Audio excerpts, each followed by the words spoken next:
Big ballot. నా పేరు ఐశ్వర్య. ముందుగా హెడ్లైన్స్. బీజేపీ ప్రచారంలో కనిపించని ఆ నలుగురు సొంత సెగ్మెంట్స్ లోనే అద్వానీ, జోషి, ఉమా, సుష్మా. చిన్నపిల్లల చేష్టలు చేస్తున్న పార్టీలు, ఓటు లేదని బాలల సంక్షేమం మరిచిన రాజకీయం. ప్రధాని రేసులో మూడో మహిళా నేత, యూపీలో పుంజుకునే ప్రయత్నంలో మాయా.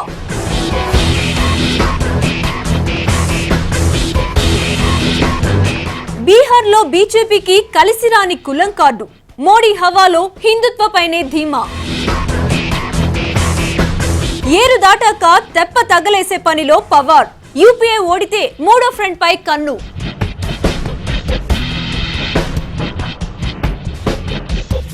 అకస్మాత్తుగా ఆర్టికల్ 370 తెరపైకి వచ్చింది.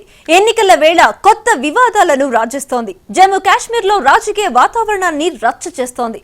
అసలు ఆర్టికల్ 370 రచ్చ ఏంటి?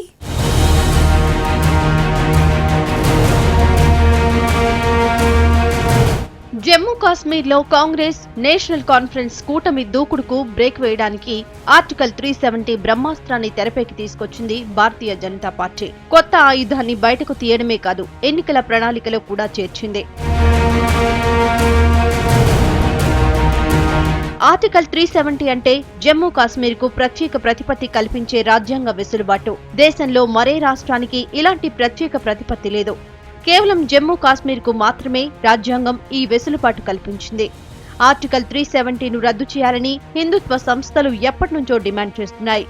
బీజేపీ అప్పుడప్పుడు ఈ ఇష్యూపై రియాక్ట్ అవుతుంది, మళ్లీ వెంటనే మర్చిపోతుంది. అయితే ఈసారి లోక్సభ ఎన్నికల్లో లబ్ధి పొందడానికి ఇదే మంచి అవకాశమని ఫీల్ అయిందో ఏమో కానీ ఆర్టికల్ 370ను అమ్ముల పొదిలో నుంచి బయటకు తీసింది. తాము అధికారంలోకి వస్తే ఆర్టికల్ 370 రద్దు చేస్తామంటూ హల్చల్ చేసింది. ఆర్టికల్ 370 ఇష్యూ తెరపైకి రాగానే తీవ్రంగా రియాక్ట్ అయ్యాయి జమ్మూ కాశ్మీర్లోని ప్రాంతీయ పార్టీలు. బీజేపీ ప్రకటనపై మండిపడ్డారు నేషనల్ కాన్ఫరెన్స్ అగ్రనేత, కేంద్ర మంత్రి ఫరూక్ అబ్దుల్లా. ఆర్టికల్ 370ను రద్దు చేయడం అంటే భారత్లో జమ్మూ కాశ్మీర్ విలీనాన్నే రద్దు చేసినట్లు భావించాల్సి ఉంటుందని కొత్త సూత్రీకరణ చేశారు. జమ్మూ కాశ్మీర్ ప్రజల హక్కుల గురించి పెద్ద పెద్ద కబుర్లు చెప్పే పీపుల్స్ డెమోక్రటిక్ పార్టీకి ఆర్టికల్ 370 పై ఎలాంటి చిత్తశుద్ధి లేదని పనిలో పనిగా ఆరోపణలు చేశారు డాక్టర్ ఫరూక్ అబ్దుల్లా. లోపాయికారిగా బీజేపీతో ఒక ఒప్పందం కుదుర్చుకుందని పీడీపీపై నిప్పులు కక్కారు. నేషనల్ కాన్ఫరెన్స్ తమపై చేసిన ఆరోపణలను తిప్పికొట్టింది పీపుల్స్ డెమోక్రటిక్ పార్టీ. ఆర్టికల్ 370 రద్దు ప్రతిపాదనను తాము వ్యతిరేకిస్తామంటూ తెగేసి చెప్పింది. ఈ విషయంలో తమ చిత్తశుద్ధిని నిరూపించుకోవాల్సిన అవసరం లేదన్నారు పీడీపీ నాయకులు ముఫ్తీ మహమ్మద్ సయీద్. నేషనల్ కాన్ఫరెన్స్ తో అలయన్స్ కుదుర్చుకున్న కాంగ్రెస్ పార్టీ ఆర్టికల్ 370 పై ఆచితూచి రియాక్ట్ అయింది. ఆర్టికల్ 370 రద్దు కేవలం ఎన్నికల జిమ్మెక్కేనంటూ కొట్టిపారేశారు జమ్మూ కాశ్మీర్ పీసీసీ చీఫ్ సైఫుద్దీన్ సోజ్. మొత్తం మీద ఆర్టికల్ 370ను ప్రస్తావించి వివాదాల తేనె తుట్టను కదిపింది బీజేపీ. బీహార్ పూర్తిగా కులాలుగా చీలిపోయిన రాష్ట్రం. సిద్ధాంతాలు, రాద్ధాంతాల కంటే కులాల కుమ్ములాటలే ఎక్కువ. సామాజిక సమీకరణలు చాలా పవర్ఫుల్. ముస్లిం మైనార్టీలు, ఓబీసీలు, యాదవులు, ఈ సామాజిక వర్గాలు బీహార్లో పార్టీల తలరాతలను మారుస్తాయి. కులాలతో లాభం లేదనుకొని మతం అనే ఆయుధాన్ని బయటకు తీసింది బీజేపీ. హిందుత్వ కార్డుతో ఎత్తులు వేస్తోంది. బీహార్లో పాగా వేయటానికి మతాన్ని మించిన ఆయుధం మరోటి లేదని డిసైడ్ అయింది బీజేపీ. అందుకు అనుగుణంగా పావులు కదుపుతోంది. పక్కా స్కెచ్ తో ముందుకు వెళ్తోంది. కొద్ది శాతం ఓట్లు చీలిపోయినా పెద్ద సంఖ్యలో ఉన్న యాదవులు ఇప్పటికీ లాలూ ప్రసాద్ యాదవ్ తోనే ఉన్నారు. నిన్న మొన్నటి వరకు ముస్లిం ఓటు బ్యాంకు హోల్సేల్ తనదేనని ఫీల్ అయ్యేవారు లాలూ. అయితే ఇప్పుడు రూట్ లెవెల్లో పరిస్థితులు మారాయి. ముస్లింలలో చీలిక వచ్చింది. చాలా కొద్ది మంది మాత్రమే ఇప్పటికీ లాలూతో ఉన్నారు.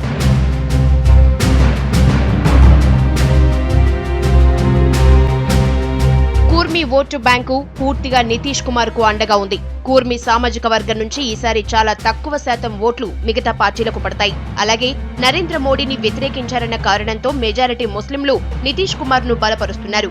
ఈ ప్రభావం లాలూ ప్రసాద్ ఓటు బ్యాంకుపై పడుతోంది. ఇన్నాళ్లు బీహార్లో 30% వరకు ఉన్న ముస్లింలు లాలూకు గట్టి మద్దతుదారులుగా ఉన్నారు. మోడీని వ్యతిరేకించి మెజారిటీ ముస్లింలను ఆకట్టుకున్నారు నితీష్.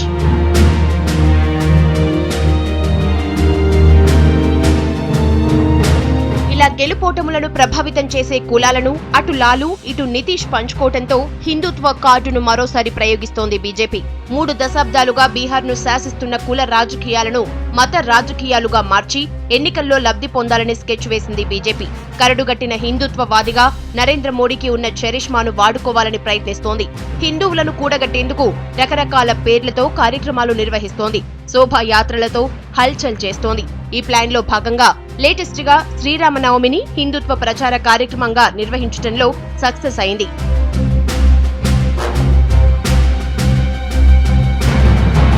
మొత్తం మీద బీహార్లో ప్రజలను మతాల వారీగా చీల్చే వ్యూహాన్ని పక్కాగా అమలు చేస్తోంది బీజేపీ. అమ్ముల పొదిలో నుంచి బయటకు తీసిన హిందుత్వ నినాదంతో జనంలోకి దూసుకువెళ్తోంది. బీజేపీ వ్యూహాలు ఫలిస్తాయా? కమలనాథుల ఎత్తుగడలకు ఓట్లు రాలుతాయా? వేచి చూడాల్సిందే. పిల్లలంటే మన పొలిటికల్ పార్టీలకు చాలా చిన్న చూపు. ఏ పార్టీ ఎలక్షన్ మేనిఫెస్టోలోనూ పిల్లల ప్రస్తావనే ఉండదు. పిల్లలకు ఓట్లు లేకపోవడమే దీనికి కారణమా? ఎన్నికల ప్రణాళికలో పిల్లల వికాసానికి చర్యలను చేర్చాల్సిన అవసరం లేదా? అన్ని ఉచితం, అన్ని రుణాలు మాఫీ, ఇంటికో ఉద్యోగం, జిల్లాకో విశ్వవిద్యాలయం. ఏ పార్టీ ఎన్నికల ప్రణాళికలో చూసినా అటు ఇటుగా ఇవే అంశాలు కనిపిస్తాయి. జనాకర్షక పథకాలకు అన్ని పార్టీలు మేనిఫెస్టోల్లో పెద్దపీట వేస్తున్నాయి. అయితే రేపటి తరమైన పిల్లల ప్రస్తావన ఏ పార్టీ మేనిఫెస్టోలోనూ కాగడా పెట్టి వెతికినా కనిపించదు.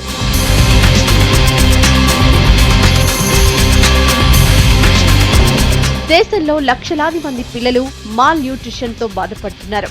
సరైన పోషకాహారం అందడం లేదు. ఈ ప్రభావం వాళ్ల ఆరోగ్యంపై పడుతోంది. చాలా తక్కువ వయసులోనూ రోగాల బారిన పడుతున్నారు.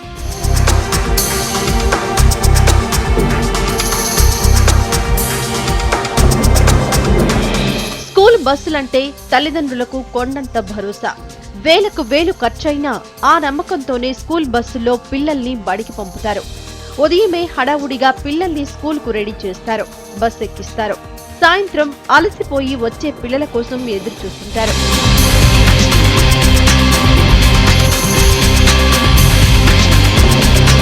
బడికెళ్లే పిల్లలకు భద్రతే లేదు. తల్లిదండ్రులు ఎంతో నమ్మకంతో పంపే స్కూల్ బస్సులు ఎంతవరకు సురక్షితమో పట్టించుకునే నాదుడే లేడు. బస్సులు యాక్సిడెంట్లకు గురైనప్పుడు ఆ 4 రోజులు హడావుడి పడ్డం మినహా ఇప్పటి వరకు ఎలాంటి వ్యవస్థ ఏర్పాటు కాలేదు.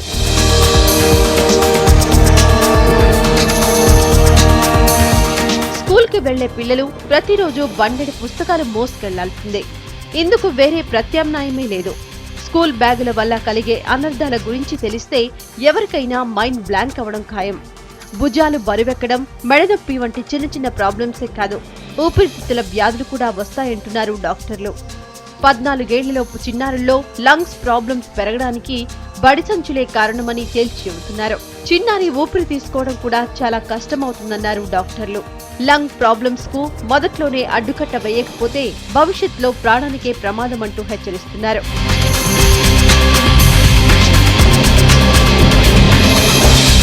పిల్లల్లో మనోవికాసం ముఖ్యం. మంచి పౌరులుగా రూపొందాలంటే అందుకు బీజం పడాల్సింది బాల్యంలోనే. అయితే రాజకీయ పార్టీలకు ఇవన్నీ పట్టవు. కారణం వెరీ సింపుల్. పిల్లలకు ఓట్లుండవు. ఓట్లు వేయని వాళ్ల గురించి ఆలోచించేంతటి తీరిక, ఓపిక మన రాజకీయ పార్టీలకు లేదు. ఇప్పటికైనా పిల్లల పట్ల రాజకీయ పార్టీల ఆలోచన వైఖరి మారాలి. ఎన్నికల మేనిఫెస్టోల్లో పిల్లలకు సంబంధించిన అంశాలను చేర్చాలి. మాయావతి ఓ అగ్గి బరాట.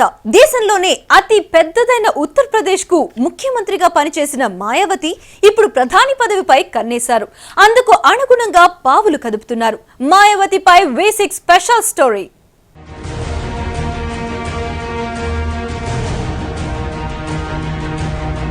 80 లోక్సభ స్థానాలున్న ఉత్తరప్రదేశ్ లో మెజారిటీ సీట్లు గెలుచుకుంటే ఢిల్లీలో చక్రం తిప్పటం పెద్ద కష్టం కాదని డిసైడ్ అయ్యారు మాయావతి. ఇదేదో గాల్లో మేడలు కట్టడం కాదు, గెలుపోటముల్ని ప్రభావితం చేసే సామాజిక వర్గాలను బ్యాలెన్స్ చేసుకుంటే యూపీలో ఎక్కువ సీట్లు గెలుచుకోవటం పెద్ద కష్టం కాదు.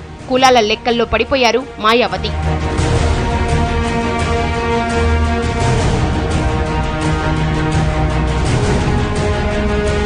బీఎస్పీ మొదట్లో కొన్ని సామాజిక వర్గాలకే పరిమితం. అయితే అధికారానికి రావాలంటే అన్ని వర్గాల మద్దతు అవసరమన్న విషయాన్ని చాలా త్వరగా గ్రహించారు మాయావతి.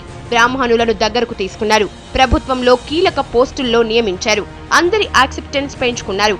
అన్ని వర్గాలతో బెహెన్జీ అని పెంచుకున్నారు.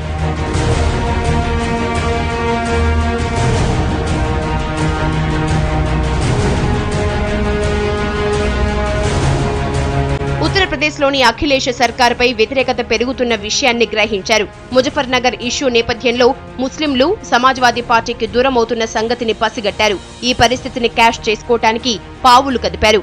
ముస్లింలను బీఎస్పీ వైపు తిప్పుకోవటానికి వీలుగా పావులు కదిపారు.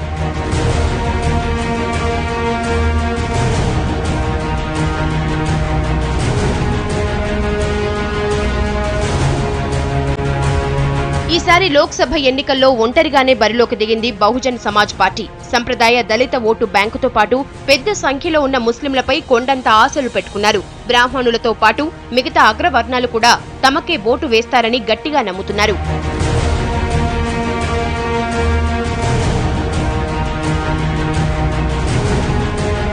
ఎన్నికల తర్వాత అటు ఎన్డీఏ కూటమికి ఇటు యూపీఏ కూటమికి సర్కార్ను ఏర్పాటు చేసేటంతటి సీట్లు రాకపోతే ప్రాంతీయ పార్టీలే చక్రం తిప్పుతాయి. ఆ అవకాశం వస్తే క్యాష్ చేసుకోవటానికి జయలలిత, నవీన్ పట్నాయక్, మమతా బెనర్జీ, ములాయం సింగ్ యాదవ్ లాంటి ప్రాంతీయ పార్టీల అధినేతలు చాలా మంది రెడీగా ఉన్నారు.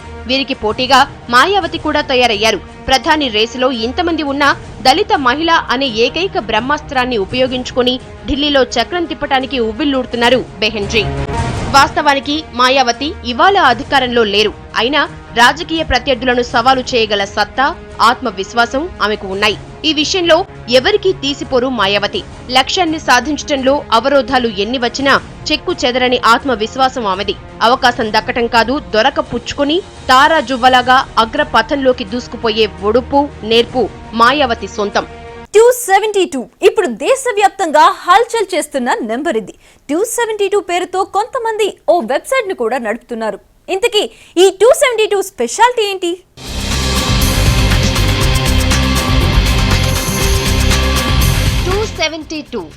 ఈ నెంబర్ వినగానే పొలిటికల్ నాలెడ్జ్ ఉన్నవారెవరికైనా బీజేపీ టక్కున మదిలో మెదులుతుంది. నరేంద్ర మోడీ గుర్తుకొస్తారు. మిషన్ 272 బీజేపీ ప్రధాని అభ్యర్థి నరేంద్ర మోడీ తన లక్ష్యానికి పెట్టుకున్న పేరు. లోక్సభ ఎన్నికల్లో కనీసం 272 సీట్లు గెలుచుకుంటే అధికారానికి రావచ్చన్నది మోడీ ప్లాన్. దీంతో పొలిటికల్ సర్కిల్స్ లో మిషన్ 272 ప్లస్ పేరుతో ఈ ప్లాన్ పాపులర్ అయింది. 272 పైచిలుకు సీట్లు గెలుచుకోవడానికి నరేంద్ర మోడీతో పాటు కమలనాథులు కూడా తీవ్రంగా శ్రమిస్తున్నారు. అధికారానికి రావాలన్న కలలను సాకారం చేసుకోవడానికి చెమటోడ్చుతున్నారు.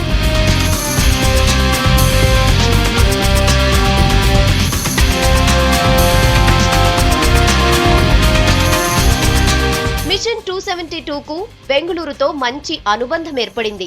మోడీ కోసం కొంతమంది సాఫ్ట్వేర్ ఇంజనీర్లు రంగంలోకి దిగారు. బీజేపీ గెలుపును కోరుతూ మోడీని గుర్తుకు తెచ్చే విధంగా 272.com పేరుతో ఓ వెబ్సైట్ ను ప్రారంభించారు. నరేంద్ర మోడీని ప్రధాని అభ్యర్థిగా బీజేపీ హైకమాండ్ ప్రకటించిన మర్నాడే ఈ వెబ్సైట్ పురుడు పోసుకుంది. 272.com సాఫ్ట్వేర్ దళం మొత్తం 20 టీంలుగా పనిచేస్తుంది. ఒక్కో టీంకు ఒక్కో పని అప్పగించారు. ప్రస్తుత పరిస్థితుల్లో బీజేపీ అధికారానికి రావడం ఎంత ముఖ్యమో ఈ వెబ్సైట్ ద్వారా పెద్ద ఎత్తున ప్రచారం చేస్తున్నారు. దేశానికి నరేంద్ర మోడీ నాయకత్వం ఎంత అవసరమో ఊదరగొడుతున్నారు. దేశవ్యాప్తంగా ఓటర్లను ప్రభావితం చేసే అంశాలను ఈ వెబ్సైట్ లో పెడుతున్నారు. బీజేపీ ప్రచార కమిటీ నుంచి ఈ సాఫ్ట్వేర్ దళానికి ఎప్పటికప్పుడు సలహాలు, సూచనలు అందుతున్నాయి.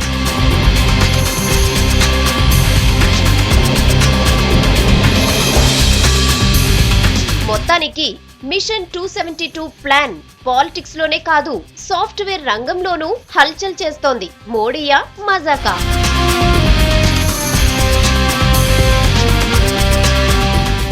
రేవు దాటాక తెప్ప తగలడానికి రెడీ అవుతున్నారు శరద్ పవార్. ఈసారి ఎన్నికల్లో యూపీఏ కూటమి ఫెయిల్ అయితే గుడ్ బై కొట్టడానికి రంగం సిద్ధం చేసుకుంటున్నారు. అవకాశం ఉన్నంతకాలం పదవుల్లో ఉన్న ఆయన ఎన్నికల తర్వాత అవసరాన్ని బట్టి అవతారం మారడానికి మేకప్ వేసుకుంటున్నారు. కాంగ్రెస్ ఎన్సీపీ మధ్య సంబంధాలు అంతంత మాత్రంగానే ఉన్నాయని ఇన్నాళ్లు మహారాష్ట్రలో ఊహాగానాలు వినిపించాయి. ఈ ఇష్యూను ఎవరైనా ప్రస్తావిస్తే అబ్బే అదేం లేదు, మా మధ్య సంబంధాలు బావున్నాయంటూ కాంగ్రెస్ నుంచి ఇటు ఎన్సీపీ నుంచి టకటక వివరణ వచ్చేవి. అయితే ఇన్నాళ్లు వచ్చిన గాసిప్స్ నిజమేనని తేల్చి చెప్పారు ఎన్సీపీ అధినేత శరద్ పవార్.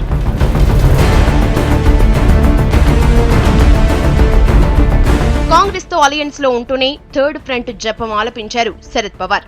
ఎన్నికల తర్వాత మెజారిటీ సీట్లు సాధించడంలో యూపీఏ ఫెయిల్ అయితే తాము తృతీయ కూటమిలో చేరటానికి మొహమాట పడేది లేదని తెగేసి చెప్పారు శరద్ పవార్. మరాఠా యోధుడు చేసిన ఈ కామెంట్స్ కాంగ్రెస్ లో గుబులు పుట్టించాయి. ఒకవైపు తమతో పొత్తు పెట్టుకుని మరోవైపు మూడో కూటమి గురించి మాట్లాడటం ఏమిటని లోపల మదన పడుతున్నారు కాంగ్రెస్ నాయకులు. అయినా మహారాష్ట్రలో అవసరం తమది కాబట్టి కక్కలేక మింగలేక సైలెంట్ అయిపోయారు.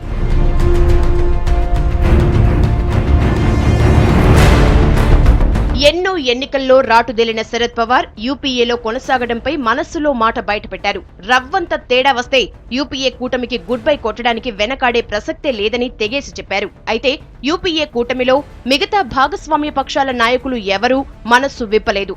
ఎన్నికల తర్వాత బేరసారాలు జోరందుకుంటే తమ దారి తాము చూసుకోరన్న గ్యారంటీ ఎక్కడా లేదు.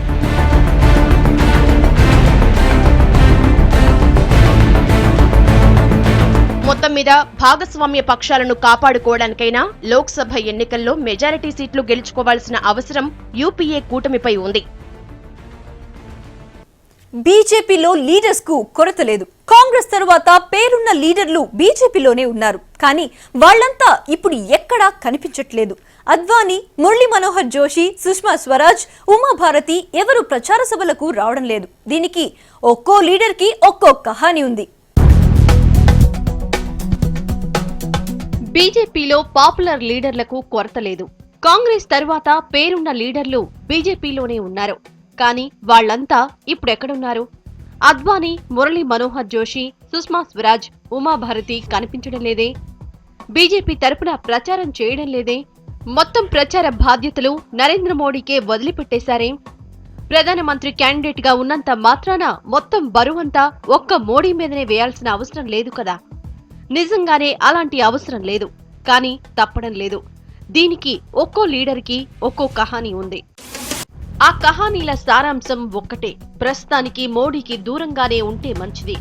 ఒకవేళ ఆయనకి వ్యతిరేకంగా ఏం మాట్లాడినా పార్టీలో మిగతా నాయకులే ఊరుకునేలా లేరు అని వీళ్లంతా డిసైడ్ అయిపోయారు. అందుకే గప్చుప్.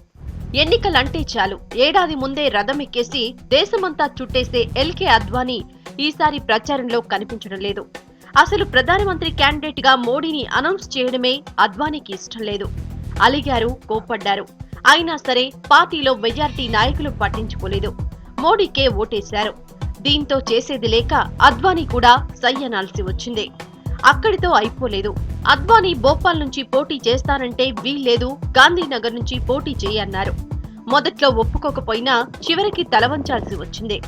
పార్టీలో తన హవా అయిపోయిందని గ్రహించిన అద్వానీ కామైపోయారు. నాకు వాల్యూ లేనప్పుడు ప్రచారం మాత్రం ఎందుకు చేస్తానని అద్వానీ గాంధీనగర్ లో మాత్రమే ప్రచారం చేసుకుంటున్నారు. మురళీ మనోహర్ జోషికి కూడా ఇలాంటి అవమానమే ఎదురైంది. వారణాసి నుంచి పోటీ చేయాలని జోషి అనుకున్నారు. అక్కడి నుంచి నేనే పోటీ చేస్తాను అని మోడీ పేచి మొదలుపెట్టాడు. చివరకు జోషిని కాన్పూర్ కి తోసేశారు. చేసేది లేక కాన్పూర్ ఎంపీ సీటుకు నామినేషన్ వేశారు జోషి. తనకు వారణాసిని దక్కకుండా చేసిన మోడీని అస్సలు క్షమించడం లేదు జోషి. టైం కుదిరినప్పుడల్లా మోడీని ఏదో అంటూనే ఉన్నారు. ఇప్పుడు దేశంలో కనిపిస్తున్నది మోడీ వేవ్ కాదని, బీజేపీ వేవ్ అని ఒకసారి, గుజరాత్ మోడల్ దేశమంతా పనిచేయదు అని మరోసారి కామెంట్లు చేసింది కూడా ఈ కసితోనే.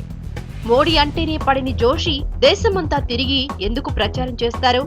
అలా చేస్తే మోడీకి ఫేవర్ గా చేసినట్టే కదా. సుష్మా స్వరాజ్ కూడా అంటే ముట్టనట్టే ఉన్నారు. అద్వానీ తర్వాత పార్టీలో కరిష్మా ఉన్నది తనకేనని సుష్మా అనుకుంటారు.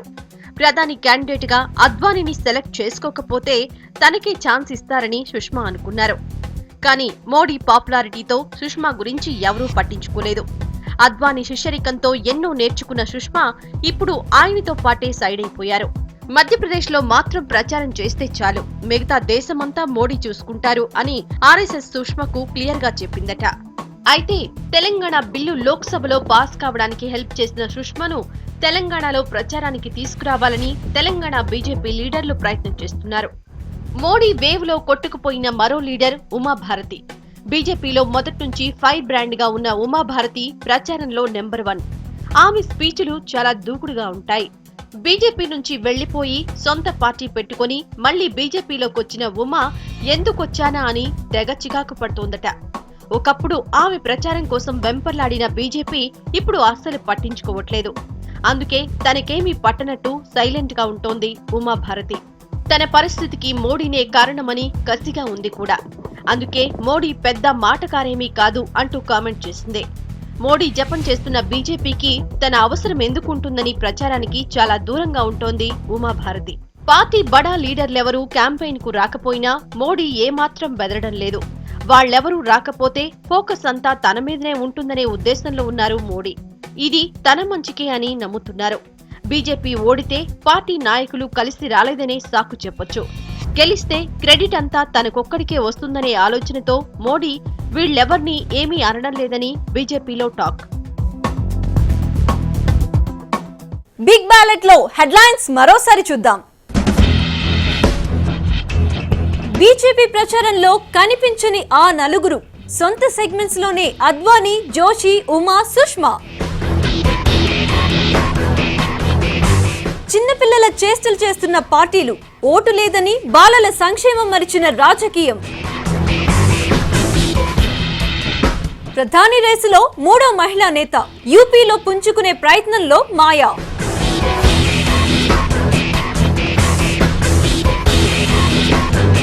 బీహార్లో బీజేపీకి కలిసి రాని కులం కార్డు, మోడీ హవాలో హిందుత్వపైనే ధీమా. ఏరు దాటాక తెప్ప తగలేసే పనిలో పవార్, యూపీఏ ఓడితే 3వ ఫ్రంట్ పై కన్ను.